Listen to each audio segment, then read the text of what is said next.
So the government is taking bad assets onto its balance sheet, and it is borrowing record amounts of money, 1.7 trillion last year. Now let's look at that for a moment. If the government borrows to stimulate the economy, and by the way, why does it do that? Because individuals and businesses are not buying anything. They're terrified of where the economy is going, and they're on a buyer's strike. The government comes in and substitutes its own purchases for the purchases not being made by the private individuals and private corporations. So the government borrows. And our government has gone, like governments around the world, into massive, unprecedented levels of peacetime debt in order to do this. Not only is the government doing this, but this is put forward by all kinds of fellow economists and the public as a stroke of genius, as a deficit spending program that is going to solve our problem. As if borrowing like that has no consequences we need to worry about. As though we can blithely just borrow and it really won't matter and it will not be a problem, and we'll fix that all in the future when our economy's healthy again, and then we'll run surpluses and that'll negate the deficits and everything will be back to square one. I don't mean to be unfair, but that is the position of my colleague, who many of you read, Paul Krugman. That's what all the governments have been doing, borrowing like crazy. And it leads, among other things, to the following peculiar conundrum. When governments borrow, of course, there has to be a lender. Okay, who's lending to the United States government to carry out all of this? Well, here we have some peculiar answers.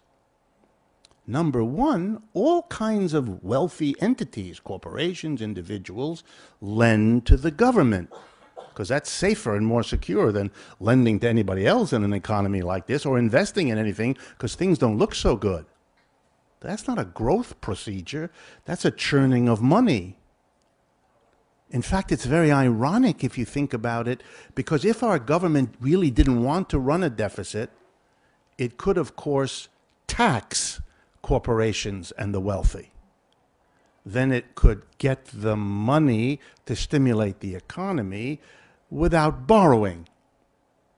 It's even more interesting when you reflect that when the government doesn't tax corporations and the rich, choosing instead to spend money that it gets by borrowing, it goes to the same people to borrow the money. For the standpoint of a wealthy person and a corporation, if one has to choose between the government taxing it, end of story, versus the government coming to borrow it and use it for the same purpose and then pay you back with interest, that's not a tough call. I'd be a Keynesian deficit spending supporter myself if I were wealthy under these circumstances. So governments have been borrowing. I haven't the time again, but if I did, I'd enjoy talking to all of you about something I suspect you know, that there aren't enough Americans with enough money willing to lend to the United States government, so the borrowing we've been doing to keep our economy going has had to involve more and more borrowing by us from other countries. And the country in the world that has lent the most to the United States to help it out of the crisis of its capitalist system is the People's Republic of China. The communist government in China is financing the crisis activities of the capitalist government of the United States. Probably worth a few moments of thought, but not for the media here. But maybe you might think that some historical message might be lurking somewhere in this relationship. And even if you don't want to think about it, do think about this. If the estimates of the total amount of government and agency debt that the Chinese own is roughly in the neighborhood of 1.2, 1.3 trillion, which are what the estimates suggest, then it means, assuming the usual interest rates, that the United States government is now functioning as a collection agency for the People's Republic of China. Because every year we must send 50, 60 billion dollars to them in interest. So you should all feel good that when you drink a beer or buy a rubber tire or do anything that gives money to the federal government, that part of that will not be wasted on services or anything like that. Part of that is just a collection process. The government collects a portion of it and sends it to the People's Republic of China so they can build up whatever it is they're doing over there, which seems to impress a lot of people. And again, on behalf of the People's Republic of China, I want to thank each and every one of you for making this contribution. If that strikes you as a bizarre way to fix a crisis, good, that's my point. And it doesn't work. It doesn't work. The stimulus didn't work.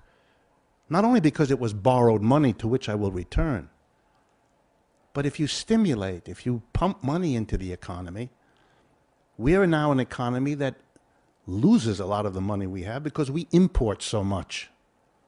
Every one of you is wearing clothing that doesn't come from the United States. You know that. And you're driving cars that don't come from, and so forth and so on. So if you give money to the United States, people, businesses and people, it's hemorrhaged out of the United States. You're actually helping building jobs in other places with your stimulus. What is my point here? It hasn't worked. The stimulus didn't solve the unemployment problem. Making the banks whole didn't lead them to lend to produce jobs. It didn't work. Monetary and fiscal policy didn't work in these 3 years. And it shouldn't have been even tried because we knew it wouldn't work. And why do I say that? A little historical example. The last great collapse, 1929. Once Roosevelt got in, a few years later, he tried every monetary and fiscal policy that the Obama administration used. He tried that too. And it didn't work for him either. He kept trying. He kept running into the problems that monetary and fiscal policy lead to. He couldn't solve those problems. And the Great Depression lasted from 1929 at least a decade till 1939. We couldn't get the unemployment back down to what it had been before the crisis hit. What finally got the United States out of the Great Depression's unemployment was not an economic policy. Those didn't work. It was a radically different policy, a radical difference in America. We decided as a nation to go to war. We took half our unemployed people and put them in a uniform, and we took other half and put them into work in factories to make the uniform and the bullets and the guns. That's how we got the unemployment problem solved. The lesson should have been learned. Your normal run of monetary and fiscal policy, about which the great debates every day in the press resound, is a bit of a shadowboxing. It's a bit of a distraction. You might even call the conventional debates between conservative and Keynesian economics a kind of weapon of mass distraction. Because meanwhile, what's happening as they debate, as they go back and forth? A little more Keynesian policy on a more leftist 3 months, a little less Keynesian policy and a more conservative the next 3 months, or as government changes. Maybe after the elections in November, we'll go back to the right, and then when that doesn't work, we'll go wobble back to the left. Meanwhile, what's happening? I would argue with you, and I hope you get this message, that while this shadow boxing debate is going on, while we're all supposed to get terribly excited about whether you are in favor of deficit spending or you're not in favor of deficit spending, the cycle, the capitalist cycle, is working its way through its normal process. And what is its normal process? A period of unemployment that's extended, until workers are willing to work for a lot less because they've been out of work long enough and the prospects look bleak enough that a job and a salary they would not have accepted before becomes something we'll have to settle for.